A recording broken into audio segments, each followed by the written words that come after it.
Hello, આજે આપણે મોક્ષ અથવા તો નિર્વાણ અથવા તો જન્મ અને મરણના ચક્રમાંથી મુક્તિ, જેને આપણે liberation from continuous cycle of birth, death and rebirth, તેની વાત કરીએ. આત્મા અમર છે એવી જ એક પોપ્યુલર માન્યતા છે. સત્કર્મો અને પુણ્યો આપણને મોક્ષના માર્ગ તરફ લઈ જાય છે. વાસ્તવમાં મોક્ષ જેની ઘણાને ખેવના છે તે છે શું? જેને સંસારા કહે છે, એક continuous cycle of birth, death and rebirth, એટલે કે જન્મ, મૃત્યુ અને પુનઃજન્મનું ચક્ર છે. મહદઅંશે આ ચક્ર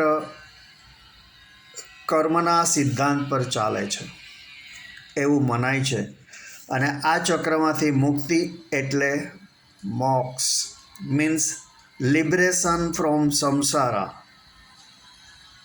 પણ આ કેવી રીતે પ્રાપ્ત થાય અને આના લાભ શું છે?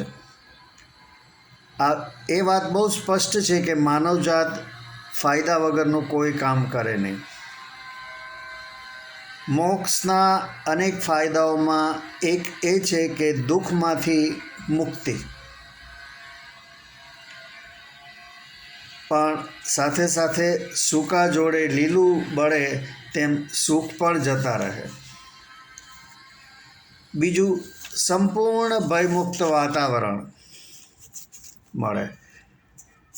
ત્રીજું, ઈચ્છાઓ અને મોહમાયામાંથી મુક્તિ. અને ફાયદો ગણવો કે નિરસતાનો માર્ગ એ જરા જાણવું કઠિન છે.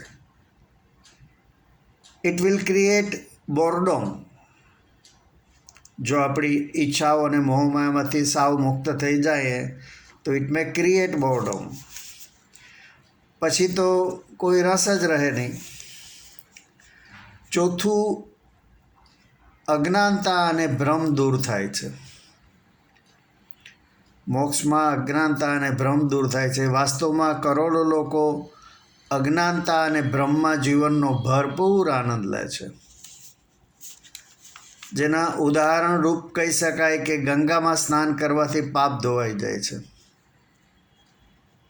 ગંગા કિનારે વસતા લાખો લોકોનું પાપનું મીટર તો ઝીરો જ બતાવતું હશે. પાંચમું, શાશ્વત સુખ, શાંતિ અને દિવ્યતાનો અનુભવ પ્રાપ્ત થાય છે. પરંતુ જો દુઃખ અને અશાંતિ જ ન હોય, ત્યાં સુખ અને શાંતિની કિંમત પણ જરા પણ ન હોય, મહેસૂસ પણ ન થાય. આમ ઘણા જ ફાયદા ગેરફાયદા છે. હવે આપણે મોક્ષ પ્રાપ્ત કરવાના માર્ગો જાણીએ. પહેલો માર્ગ છે જ્ઞાન યોગ. વાસ્તવમાં હું કોણ છું એ જાણવાની કોશિશ. આમ તો હું કોણ છું એ દરેકને ખબર હોવા છતાં ખરેખર હું કોણ છું એ જાણવું ખૂબ જ ગહન છે. હું બ્રહ્મ છું. બીજો છે ભક્તિ યોગ. મીરા એ ભક્તિ યોગનું ઉત્કૃષ્ટ ઉદાહરણ છે. નરસિંહ મહેતા પણ કૃષ્ણ ભક્તિમાં લીન હતા. કર્મયોગ, મોહ માયા કે ફળની આશા વગર કર્મ કરવા એ કર્મયોગ અત્યંત કઠિન માર્ગ છે. મધર ટેરેસા, વીરપુરના જલારામ, રણછોડદાસજી મહારાજ વગેરે કર્મયોગી હતા. રાજયોગ પ્રાપ્ત કરવા મનન અને સાધનાનો ઉપયોગ કરવો પડે છે. ઉપરાંત ધર્મનું પાલન કરવું, અંધશ્રદ્ધાનું નહીં, અહમનો ત્યાગ કરવો, સત્યને પામવાનો પ્રયત્ન કરવો, ઈશ્વરને સંપૂર્ણપણે શરણે થઈ જવું, માન અપમાનથી પર થઈ, મોહ માયા અહમથી મુક્ત થઈ સ્થિત પ્રજ્ઞતા પ્રાપ્ત કરવા સતત પ્રયત્નશીલ રહેવું એ મોક્ષની સમીપતા છે.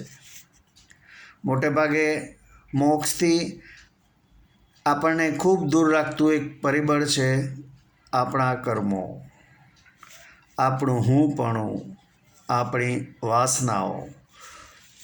મોક્ષ પ્રાપ્ત કરી ઈશ્વર સમીપ વૈકુંઠમાં વાસ કરવાની માન્યતા અતિ ભ્રામક છે. ગૌતમ બુદ્ધના કહેવા પ્રમાણે નિર્વાણ માત્ર એક જ માર્ગ છે કે જે આપણને દુઃખોથી પર કરી દે છે. આપને મારી આ વાત ગમી હોય તો મારા વિડીયોને લાઈક, શેર અને મારી ચેનલને સબસ્ક્રાઈબ કરજો. આભાર. આવજો.